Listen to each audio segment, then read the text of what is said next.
The state of Alaska contains more than 80 active volcanoes, some of which in relatively recent times have produced eruptions so large that the recent eruption of Hunga Tonga Hunga Harpai looked like a mild burp. For example, the 1912 eruption of the newly formed Novarupta volcano was 60 times larger Novarupta eruption than the aforementioned eruption, causing the formation of a caldera at an adjacent volcano and causing measurable ash to fall as far away as Seattle. However, this eruption was not the largest to occur within the state in the last 10,000 years. The largest Alaskan eruption, that title instead belongs to the Aniakchak volcano, which is characterized by a prominent 6-mile or 10-kilometer wide caldera, and is filled with recent volcanic cones. In 1645 BC, it ejected 75 cubic kilometers of volcanic rock, which led to a volcanic winter around the planet. This volcano last produced a major explosive eruption in 1931, and will certainly erupt again. Aniakchak volcano location. The Aniakchak volcano is located in southwest Alaska on the aptly named Alaska Peninsula, where it is 220 miles south-southwest of the city of Kodiak. Looking 65 miles to the southwest are two other similarly massive calderas, which exist geologic setting at both the Veniaminoff and Black Peak volcanoes. These closely spaced calderas indicate that the geochemistry is correct and sufficient underlying magma exists to produce very large explosive eruptions. We aren't exactly sure how old this volcano is, but a best guess would place Aniakchak's oldest volcanic rocks at about 300,000 years in age.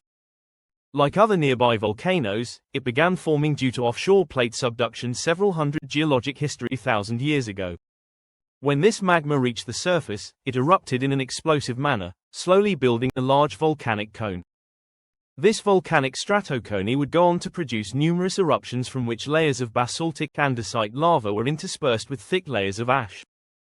While the vast majority of eruptions occurred at the central volcanic cone, which was built to a height of several thousand feet, occasional lava domes were built out of dacite and rhyolite on a series of exterior ring fractures. While these eruptions continued, the central volcanic cone reached a height of 7,000 feet or 2,130 meters. Meanwhile, at depth, the underlying magma was not only becoming more enriched in alkali elements such as sodium and potassium, but also more silica-rich. This resulted in a series of rhyolite lava domes, indicating that the underlying magma chamber had reached a critical point, as its high viscosity caused an immense amount of pressure to build. Then, in 6300 BC, a massive eruption began in the center of the complex. Caldera-forming eruptions as an existing lava dome exploded, an immense amount of ash shot high into the atmosphere. Bombs of lava the size of cars were ejected several miles distant, and an immense amount of ash piled up on the ground. After several days of activity, this ash totaled more than 100 feet thick in some locations. Strangely, this large eruption is not associated with the formation of a caldera, suggesting that the magma chamber which fed it was very deep. In total, 30 cubic kilometers of volcanic rock was ejected. Over the next 4,800 years, a vent at the northeast of the complex was most active, producing a series of Plinian explosive eruptions. These eruptions slowly became more frequent and explosive until a caldera-forming event occurred. Then, in 1645 BC, the largest volcanic eruption within Alaska during the last 10,000 years began. As a plume of ash shot more than 45 kilometers into the atmosphere, part of the eruption column collapsed, producing unusually long-reaching pyroclastic flows.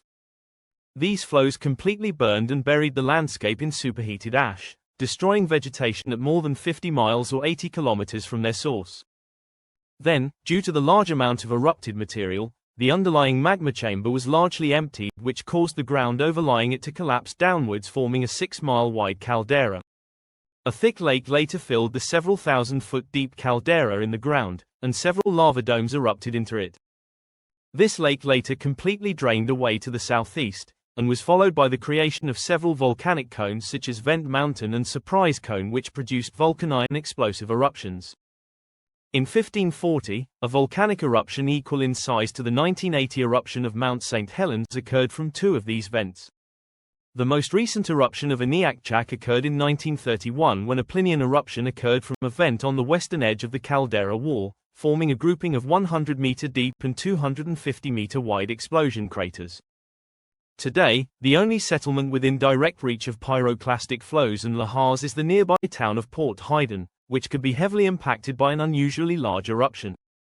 Thanks for watching. If you would like to request a specific topic, please leave a comment below. Additionally, I would like to thank my new patron MA_Beast for supporting this channel.